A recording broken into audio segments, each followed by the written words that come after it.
सभी को नमस्कार। मैंने 3 वर्ष पहले यूट्यूब के इसी चैनल पर हिंदी की पहली रामायण इस शीर्षक से एक वक्तव्य प्रस्तुत किया था, जिसमें मैंने बुंदेली के कवि विष्णुदास की रामायण कथा का परिचय दिया था। तुलसीदास के रामचरितमानस के पहले हिंदी की यह रामायण, जो पहली रामायण कही जा सकती है हिंदी में लिखी हुई, यह विष्णुदास ने रची थी। मेरे इस वक्तव्य पर हिंदी के युवा कवि, सुकवि कहना चाहिए, और हिंदी साहित्य के अध्येता राकेश रंजन ने एक टिप्पणी भेजी है,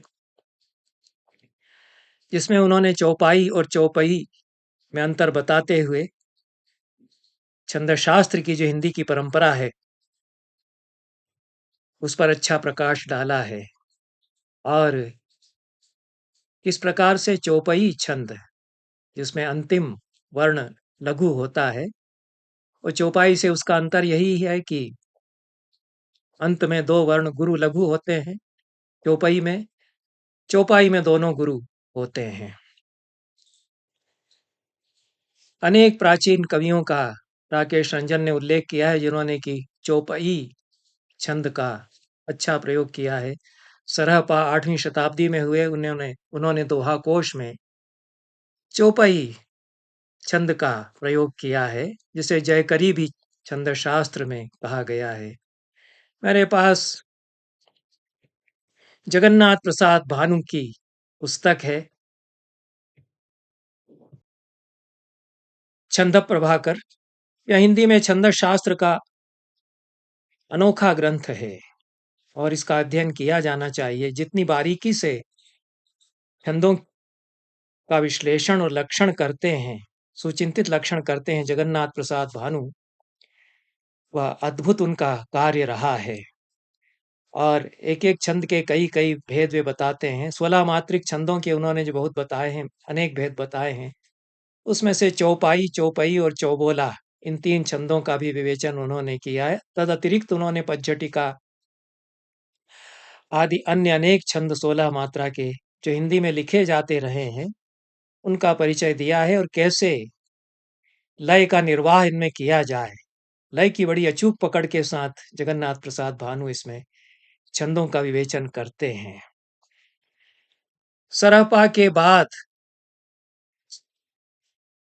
अन्य अनेक कवियों ने चौपई छंद में लिखा। विष्णुदास की रामायण कथा तो हमारे सामने है ही। संस्कृत में भी चौपाई और चौपई छंद लिखे जाते रहे। जयदेव के गीत गोविंद में चौपई छंद आ जाता है। अंगम गलितम पलितम मुंडम दशन विहीनम जातम तुंडम। यह जो शंकराचार्य का मोह मुद्गर है, वह इसी छंद में लिखा हुआ, और पज्झटिका इस नाम इसका मिलता है। यद्यपि पज्झटिका का लक्षण जगन्नाथ प्रसाद भानु ने पृथक किया है, और सूक्ष्म अंतर इन सारे छंदों में है। चौपई तो सममात्रिक छंदों में आता है, और 15 मात्राएं चौपाई में होती हैं। चौपाई में 16 मात्राएं हो जाती हैं। पर राकेश रंजन अनेक आधुनिक कवियों की कविताओं के उदाहरण देकर के बताते हैं कि कैसे ये लोग अच्छी सुंदर चौपाई लिखते हैं। और पहले के कवियों में विद्यापति ने मैथिली में सुंदर प्रयोग किया है। आधुनिक काल में प्रताप नारायण मिश्र ने अपनी कविता में चौपई छंद का प्रयोग किया है। नागार्जुन ने बहुत सुंदर चौपई छंद लिखे हैं, मैथिली में और हिंदी में भी। जहां तक चौपाई की बात है, पूरा कृष्णायन महाकाव्य दोहा और चौपाई में द्वारका प्रसाद मिश्र ने लिखा, यद्यपि उसके कर्तृत्व पर विवाद रहा है। और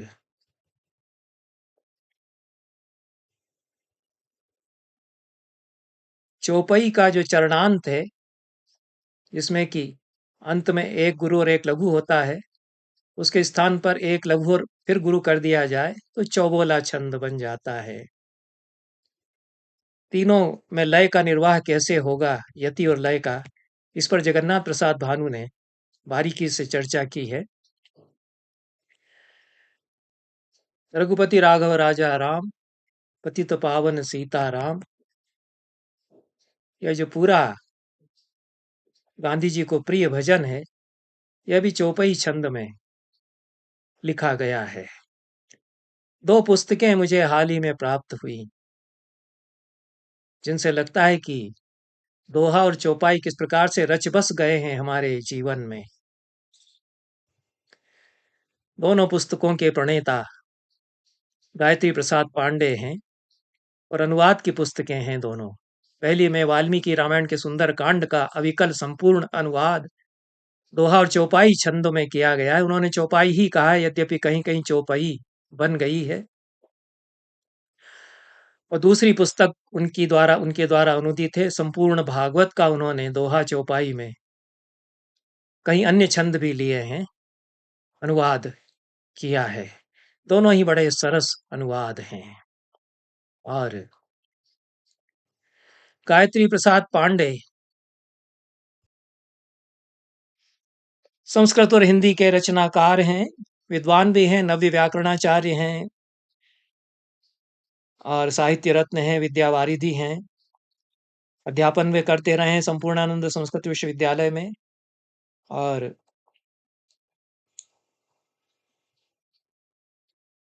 ज्ञानपुर वाराणसी के स्नातकोत्तर राजकीय महाविद्यालय में भी वे अध्यापन करते रहे हैं। हिंदी में उनके कविता संग्रह कुछ प्रकाशित हुए हैं। स्मृति के दंश नाम से उनका काव्य संग्रह है। संस्कृत में कविता संग्रह उनके अनेक प्रकाशित हैं। यायावरीयम गद्य काव्य उनका प्रकाशित है।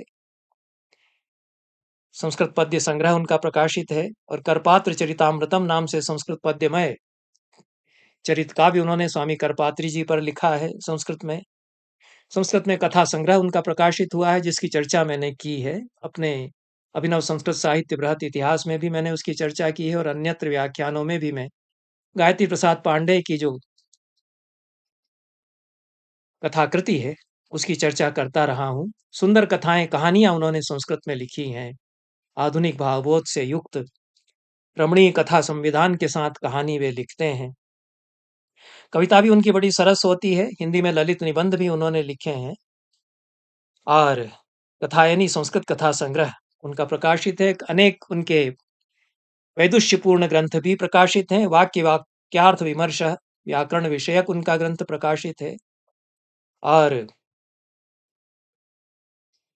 अष्टावक्र गीता रहस्यम दर्शन विषयक उनका ग्रंथ प्रकाशित है।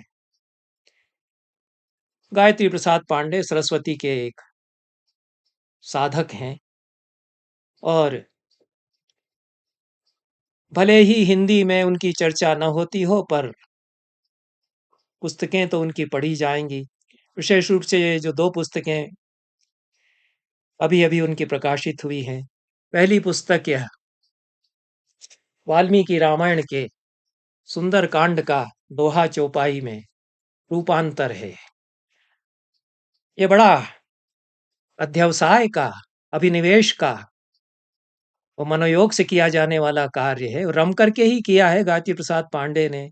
वाल्मीकि की कविता में भी वे रमे हैं, पर तुलसी उनकी चेतना पर छाए हुए हैं। दोहा चौपाई यदि लिखता है और अवध प्रदेश से आया हुआ है, तो तुलसीदास के संस्कार चले आते हैं।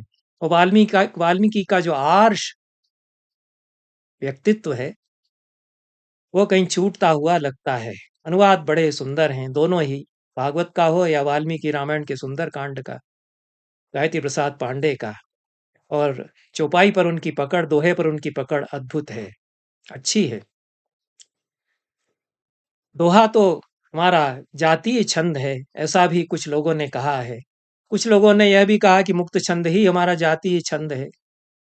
मुक्त छंद में अच्छी कविताएं लिखी जाती हैं, और कई बार बहुत अच्छी कविताएं वो प्रभावशाली गद्य बन जाती हैं।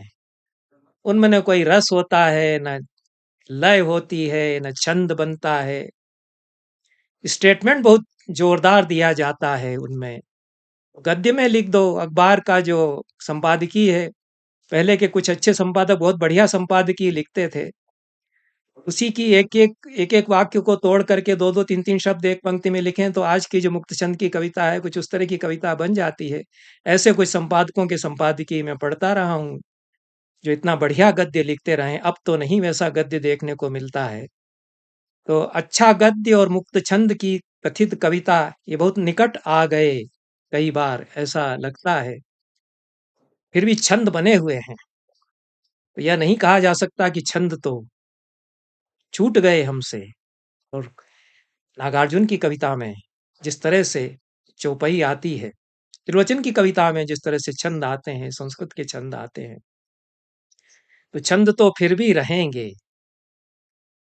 लयभंग और छंदोभंग के विखंडित जीवन में जो लोग जी रहे हैं, वो मुक्त छंद की उस प्रकार की कविताएं लिखते रहेंगे। उनकी निंदा भी मैं नहीं करता हूँ, वो एक धारा है, वो चलती रहेगी, फिर भी छंद रहेंगे, वो लौट करके आएंगे, छंद हमें बुलाएंगे, पुकारेंगे, क्योंकि उनके बिना जीवन बचेगा कैसे? छंद रहेगा तो जीवन बचेगा, क्योंकि छंद ही बचाते हैं। जितना शास्त्र संस्कृत का मैं जानता हूँ उसमें तो यही बताया गया कि छंद मनुष्य को बचाते रहे हैं, यही छंद का लक्षण है।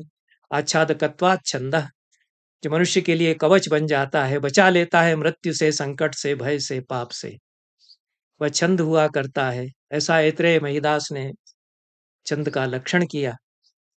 तो छंद हमें बचाने के लिए आते रहे हैं, लौट करके हमारे पास आते हैं। गायत्री प्रसाद पांडे आधुनिक दृष्टि से भी साहित्य लिखते रहे हैं, विद्वान भी हैं और कविताएं भी उन्होंने लिखी हैं संस्कृत में। उन्होंने बहुत जमकर के यह अनुवाद का कार्य किया, यह वर्षों का श्रम का कार्य है। और यह वाल्मीकि रामायण के सुंदरकांड का उनका अनुवाद उन्होंने बहुत सही कहा है कि सुंदरकांड क्यों पहले उन्होंने चुना। संपूर्ण रामायण का अनुवाद भी वे करेंगे ही, वाल्मीकि रामायण का हिंदी में यह दुतरफा प्रयास चलता रहेगा। रामचरितमानस के संस्कृत में 5 अनुवाद हुए, उनमें पंडित प्रेम नारायण द्विवेदी का जो रामचरितमानस का अनुवाद है उसका तो कहना ही क्या है, पर और भी अनुवाद रामचरितमानस के तुलसी के संस्कृत में किए गए और वे भी पढ़े जाते रहेंगे संस्कृत के पंडितों के द्वारा। और वाल्मीकि रामायण के भी अनुवाद कई कई हिंदी में अन्य भाषाओं में होते रहेंगे, ये संवाद तो होता रहेगा।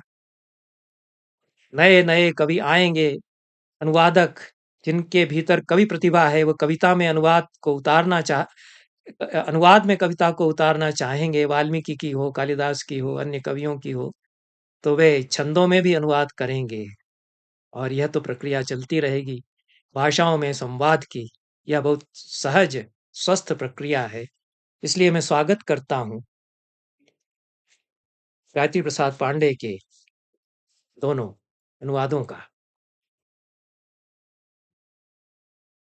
गायत्री प्रसाद पांडे सनातन जो दृष्टि है उससे प्रेरित होकर के वाल्मीकि रामायण को देखते हैं। जो आधुनिक दृष्टि है, जो प्रक्षिप्त विचार करती है, उसकी तरफ उनकी दृष्टि और उनका आग्रह उतना नहीं है। शंभूक वाला जो प्रसंग है, जिसके संबंध में मैंने काफी कटु वक्तव्य दिया है कि वाल्मीकि का लिखा हुआ हो ही नहीं सकता है, उसको उन्होंने वर्णाश्रम धर्म के प्रतिष्ठापक राम का एक उत्तम कार्य मान करके और अनुवाद कार्य किया है। इसलिए संस्कार उनमें जो मध्यकाल के हैं, जिस दृष्टि से राम कथा को देखा जाता रहा है, वे आ गए हैं। और कवित्व तो वाल्मीकि का जो अद्भुत कवित्व है वह तो इसमें रहेगा ही।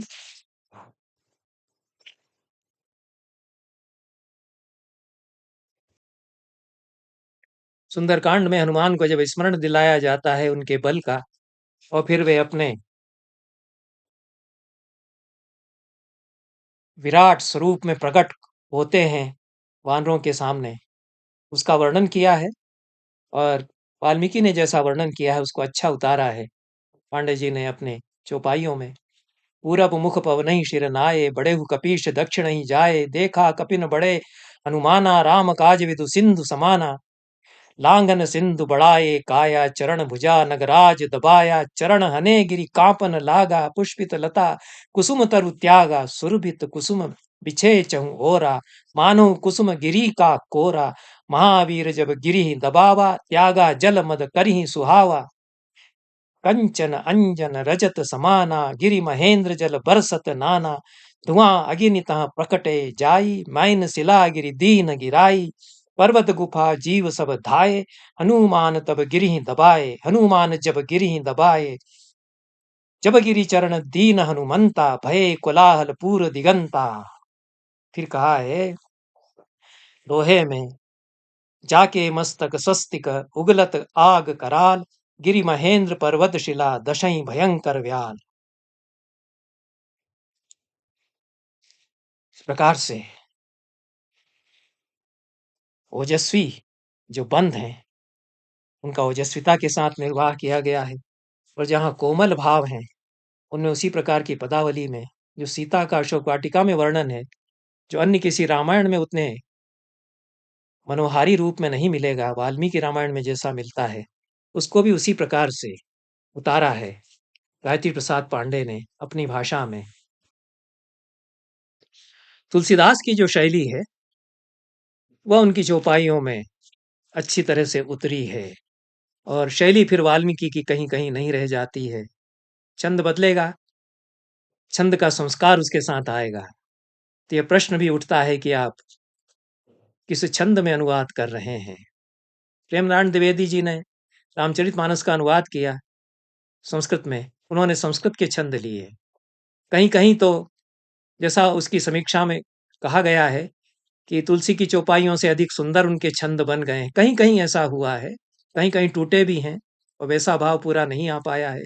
यद्यपि प्रेमनारायण द्विवेदी बहुत बड़े अनुवादक हैं, मैंने तो उनके संबंध में दावा यह किया है कि दुनिया के सबसे बड़े अनुवादक वे हैं, क्योंकि किसी ने इतने अनुवाद किए ही नहीं होंगे, मुझे जानकारी नहीं है, किसी ने उसको चुनौती नहीं दी है कि कौन है जिसने संपूर्ण रामचरितमानस, लगभग सारे कबीर साहित्य, लगभग सारे रहीम साहित्य, महादेवी वर्मा और अनेक आधुनिक हिंदी कवि और लोक साहित्य बुंदेली का, उस सबको संस्कृत में अनुवाद कर दिया, और अच्छे अनुवाद हों, पढ़े भी जाते हों, प्रशंसित होते हों, उन पर पीएचडी भी खूब होती हो। एक अनुवाद की दिशा प्रेम नारायण द्विवेदी की है, वो संस्कृत के छंदों में बांधने का प्रयास करते हैं हिंदी कविता को भी। एक दिशा यह भी है कि जो लोक भाषा का छंद है उसको लिया गया है, वाल्मीकि की कविता को उतारा गया है, लेकिन जब वो लिखते हैं, धीरज बुद्धि सूझ निपुनाई, जहां चारि तहाँ नहीं विफलाई, नवचारि न पूजे हनुमंता, बड़े गरुड़ समवेग तुरंता। पूरी शैली है तुलसीदास की शैली है, और इसमें कहीं कहीं फिर शब्दावली वाल्मीकि की न होकर के वो तुलसी की आ जाती है। जहाँ फिर वे राम को प्रभु कहते हैं, सीता को जब वे माता कहते हैं, वाल्मीकि के राम, वाल्मीकि के हनुमान सीता को मातु जानकी नहीं कहते हैं, जो इसमें आ गया है तो तुलसी के संस्कार से आया है। वाल्मीकि के ऋषि काव्य का जो विश्व है वह अलग विश्व है वह। और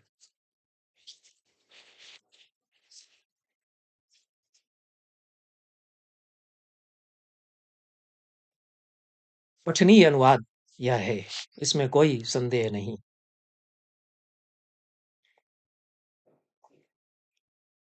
कमल समान दिवस मह जागहीं, सोवत बंद कमल सम लागहीं।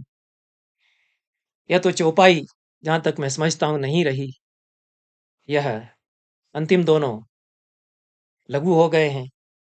कहीं कहीं चौपाई छंद आ गया है, ऐसा लगता है शेष चौपाई छंद पर अच्छा अधिकार गायत्री प्रसाद पांडे का है।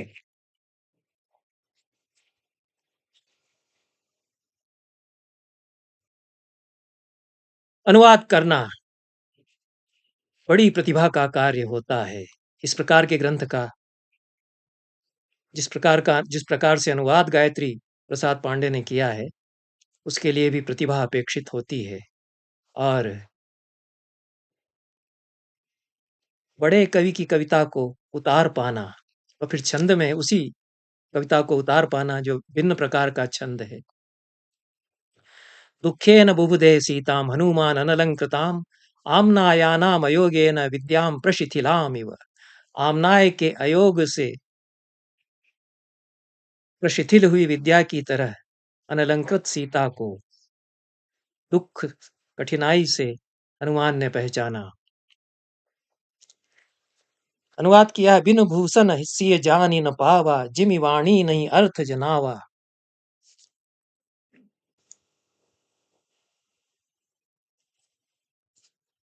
आमनाय, प्रशिथिल और विद्या, ये इन शब्दों के भाव तो छूट गए हैं।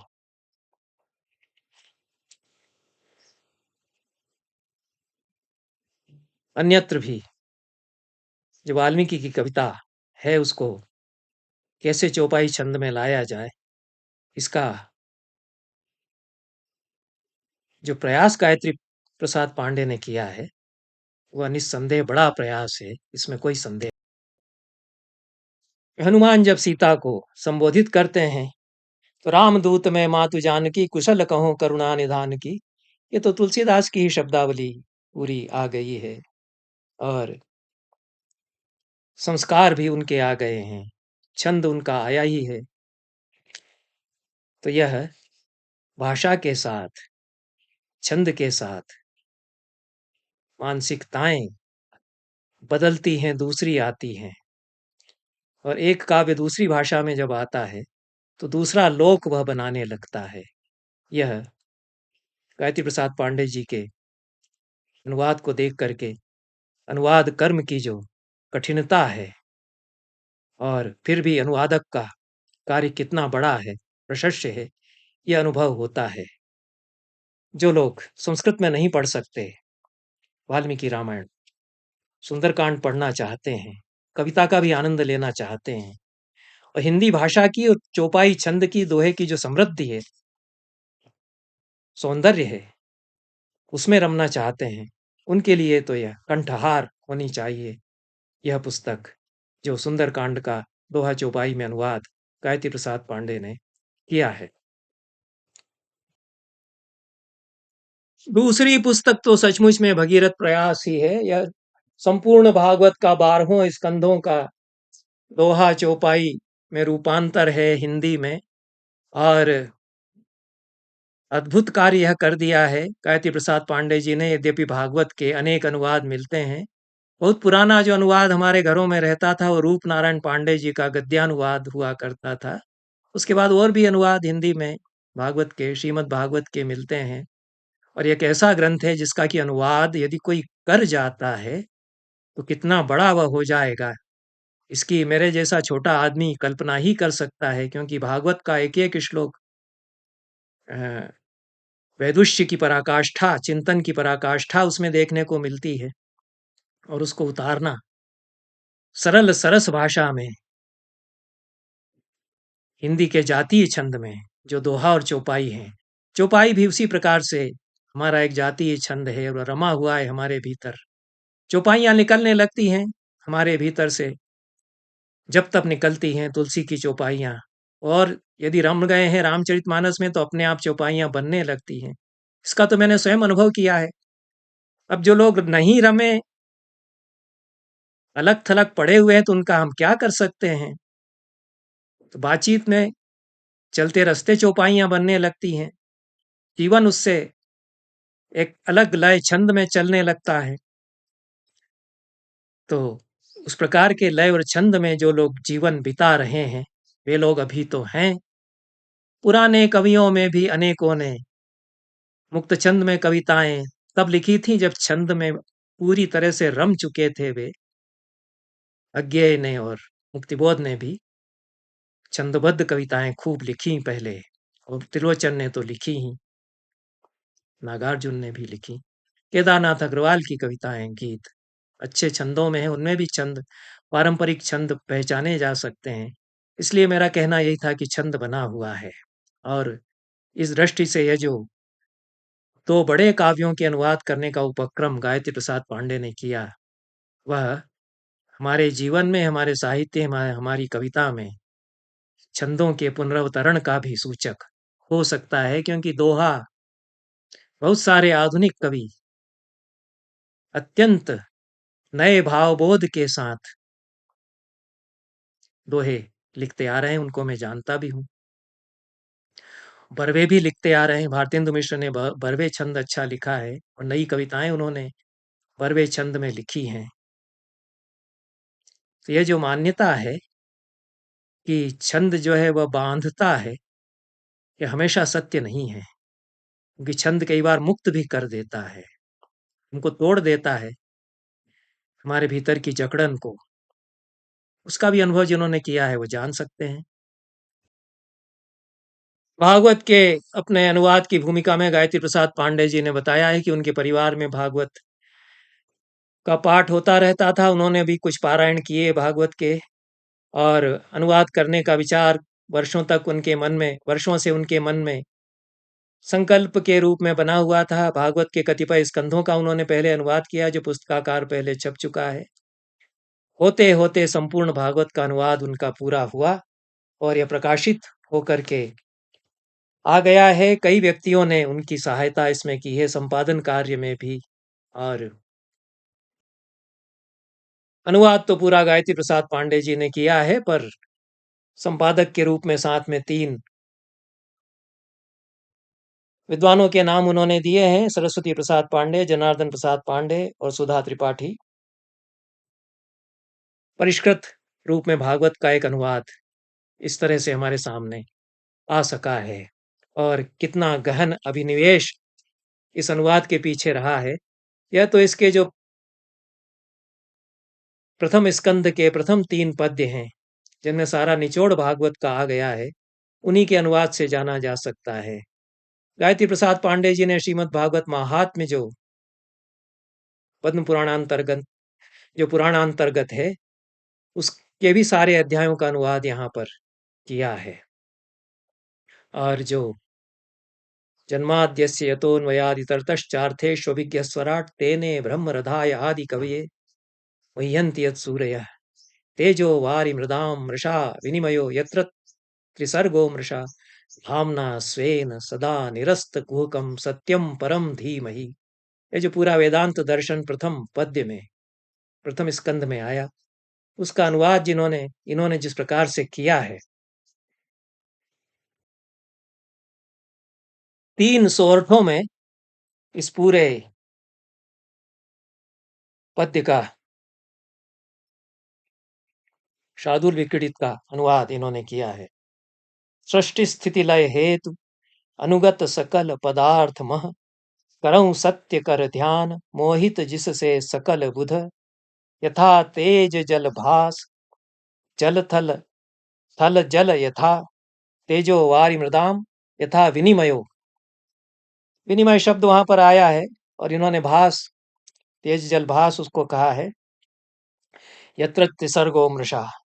प्रभु सत्ता वश लागी सत्य तथा गुण सृष्टि। यह प्रभु शब्द यहाँ फिर आ गया है और अनुवाद में अनुवादक की उद्भावना भी आ ही जाती है। मोहित सकल सुजान ब्रह्म स्वयं स्वप्रकाश विधि दीन जिन वेद निधि मोहित सकल सुजान ध्वस्त सकल माया कुलक। तेजो वारि मृदाम मृषा विनिमय यतति सर्गो मृषा धामना स्वेन सदा निरस्त कुहकम। कुहक शब्द वहां पर आया है और इन्होंने माया कुलक कर दिया है, तो विचारणीय है। और अनुवाद अपने आप में एक टीका और भाष्य भी बन जाता है इतने बड़े दार्शनिक ग्रंथ का, और जिसमें कि काव्यात्मकता और दर्शन का चूड़ांत निदर्शन प्राप्त होता है। पिबत भागवतम रसमालयम मुहुरहो रसिका भुवि भावुका।